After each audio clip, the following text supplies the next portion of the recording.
Tibet's government in exile has appealed to Australians to help it engage with the Chinese government.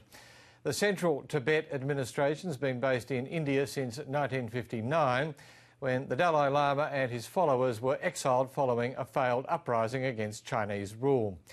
Its spokeswoman, Dicki Chhoyang, has been in Australia as part of an international public outreach campaign aimed at the Chinese diaspora. Dicki Chhoyang, welcome to the program. Thank you.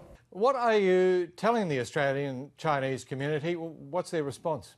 We have invested tremendous effort under the guidance of His Holiness the Dalai Lama in terms of Chinese outreach to make sure that they get a balanced perspective on the issue of Tibet.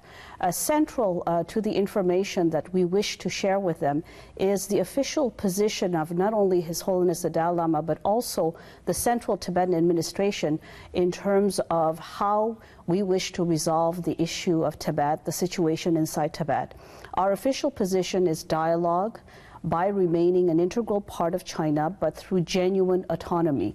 We call it the middle way approach. So our core message to the Chinese community is we are not seeking independence, but we are seeking a resolution by not challenging the territorial and political integrity of the People's Republic of China. And do they believe you when you say that what you want is autonomy, not independence, especially given that it's the case that some Tibetan activists are adamant that independence is just what they want? Yes, of course, we believe in freedom of speech. Therefore, there is a minority within the Tibetan community who wish for independence.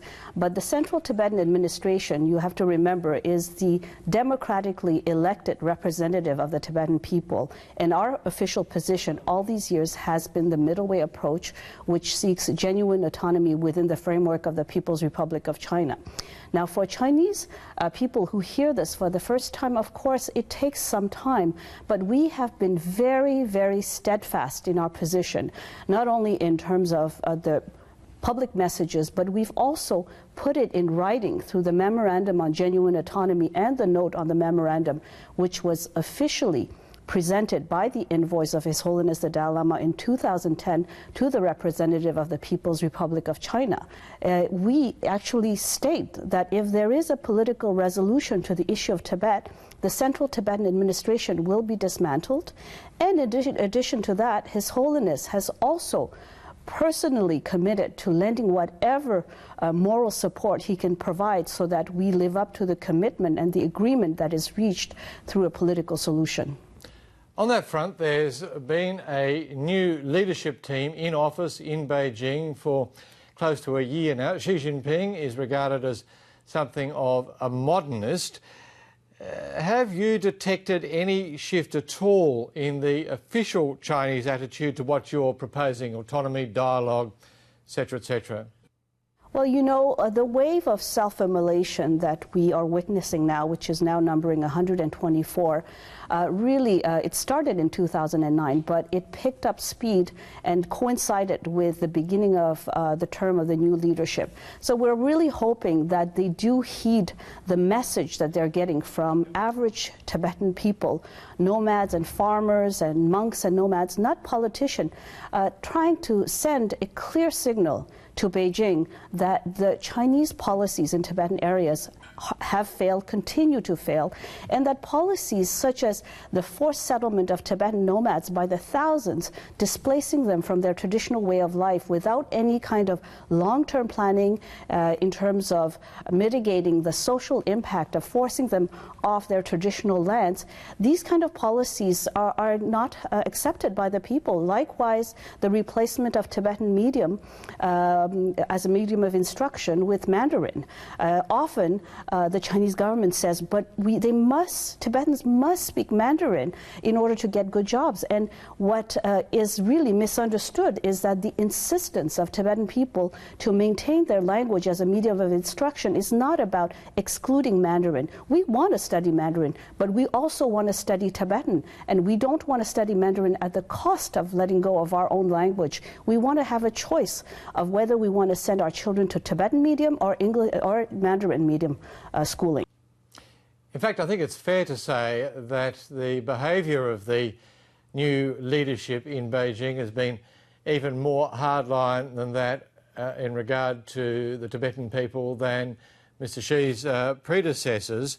So your hopes must be diminished in recent times, if not even extinguished. Well, I think that one should never give up. We will remain steadfast in making sure that the issue of Tibet remains on the table. Tibetans have been making this effort for the last 50 years, and when you are faced with a global emerging power like the People's Republic of China, the fact that the issue of Tibet has not gone away should send a clear message to Beijing that whether they want it or not, that they have to address it, and it's actually in China's interest to address this issue. Often people think that they buy into the narrative of the Chinese government that they have to choose between China and Tibet, but what we're saying is actually if you're a friend of China, you should encourage them to resolve the issue of Tibet, because as a global power, of course, their influence is growing economically, politically, but they're devoid of any kind of moral credibility, and that barometer becomes the Tibetan issue. As you say, China's global power is growing. Has that reduced the willingness of governments around the world to put pressure on Beijing over the plight of the Tibetans, do you think? You know, right now, perhaps there is a certain timidity when it comes to the issue of Tibet, but I'm not sure it will always stay like this. There's one thing that we firmly believe in, is we believe in the power of the people, power of civil society, whether it's civil society in Australia or Chinese civil society, that while politicians may be timid, the people know who is speaking the truth, and what we have on our side is the truth and justice. Dicki Chhoyang, better leave it there. Thank you very much. Thank you.